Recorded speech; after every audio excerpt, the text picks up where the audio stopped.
থেকে প্রচার যখন চালাচ্ছেন বালুরঘাটে বিজেপি প্রার্থী সুকান্ত মজুমদার তিনিও পিছিয়ে নেই, কারণ দ্বিতীয় ফেজের ভোট তো সেখানে রয়েছে।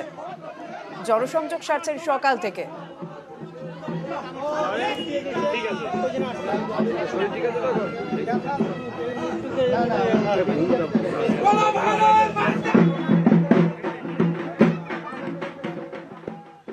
দীর্ঘ টানা 1.5 মাস ধরে প্রচার এবং আজকেও আপনি প্রচারে রয়েছেন। দেখুন, মানুষের কাছে যাওয়া, মানুষের পাশে থাকা আমাদের তো 365 দিনের কাজ এবং আমরা প্রতিদিনই প্রায় কোথাও না কোথাও যাই, কোথাও না কোথাও থাকি। আমরা তো এরকম নয় যে ভোট এলে বাইরে বেরো। আপনারা দেখেছেন বিভিন্ন জায়গায় সফর সঙ্গী হয়েছেন আমার, 365 দিনই প্রোগ্রাম থাকে।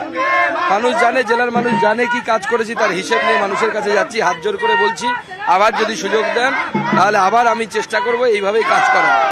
সুকান্ত, গতকাল সুকান্ত মজুমদারের বন্দনা করেছেন, প্রশংসা করেছেন দেব, আজকেও দেব আসছেন এবং গতকাল যেখান থেকে করেছিলেন সেই কুশমন্ডি বিধানসভা, সেখানেও আপনি প্রচার করছেন। কি বলবেন গতকাল দেবের বক্তব্য? না, দেব ভালো বলেছে। আমি সুকান্ত মজুমদার খুব ভালো বন্ধু এবং আমাকে শুভেচ্ছা জানিয়েছে, ভালো মানুষকে ভোট দেওয়ার কথা বলেছে, আমার খুব প্রিয় মানুষ এটা বলেছে সুকান্ত মজুমদার। তো দেব তো বাংলা সিনেমার সুপারস্টার এই মুহূর্তে, তো স্বাভাবিকভাবে তার যদি প্রিয় মানুষ আমি হই তাহলে তার অনেক ফ্যান ফলোয়িংস আছে, তাদেরও প্রিয় মানুষ আমিই হব। তো প্রিয় মানুষ মানে ভালো মানুষই হবে নিশ্চয়ই। তো ভালো মানুষকে ভোট দেওয়ার কথা বলেছে, ভালো কথা, ভালো মানুষকে ভোট দিন, সুকান্ত মজুমদারকে ভোট দিন, নরেন্দ্র মোদীকে ভোট দিন। আপনার সঙ্গে ঘনিষ্ঠ সম্পর্কের কথাও বলেছেন। না না, বন্ধুত্ব, লোকসভায় যেহেতু একসাথে থাকে, মাঝে মাঝে আসে লোকসভায়, তখন কথাবার্তা হয়, এইটুকুই আর কি, আর খুব বেশি বন্ধুত্ব না, ওইটুকুই। বাড়িতে আপনি কিছুক্ষণ আগে বললেন যে দেবকে না, যেহেতু আমার বন্ধু বলেছে, ও স্বীকারও করেছে, সেটা আমিও স্বীকার করছি যে হ্যাঁ ওর সাথে আমার খুব ভালো সম্পর্ক, বন্ধুত্বের সম্পর্ক। তো বালুরঘাটে যখন এসছে আমি অবশ্যই চাইবো যে আমার বাড়িতে চা খেয়ে যাক, এক কাপ গরিবের বাড়িতে আসুক।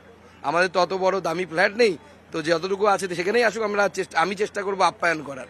ঘাটালে যে আপনি যাবেন, দেবের কেন্দ্রে ঘাটালে আপনি প্রচারে গিয়ে কি বার্তা দেবেন? অবশ্যই প্রচারে যাব এবং তখন সময় এলে আপনারা সব জানতে পারবেন। ক্যামেরা রাজীবের সঙ্গে ভেঙ্কটেশ্বর লাহিড়ী, নিউজ 18 বাংলা, বালুরঘাট।